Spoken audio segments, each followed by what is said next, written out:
शिवजयंती मिरवणुकीमध्ये युवकावर चाकूने हल्ला करण्यात आलाय।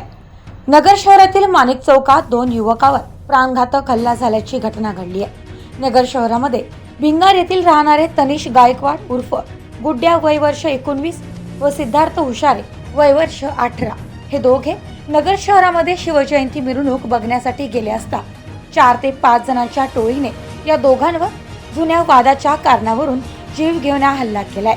तनिष गायकवाड उर्फ गुड्ड्या याच्या पोटावर चाकूने वार करत गंभीर जखमी केले आहे। त्याच्यावर सध्या जिल्हा रुग्णालय येथे उपचार सुरू आहेत, तर पुढील तपास पोलीस करत आहेत। Bureau report news today 24 Ahilyanagar.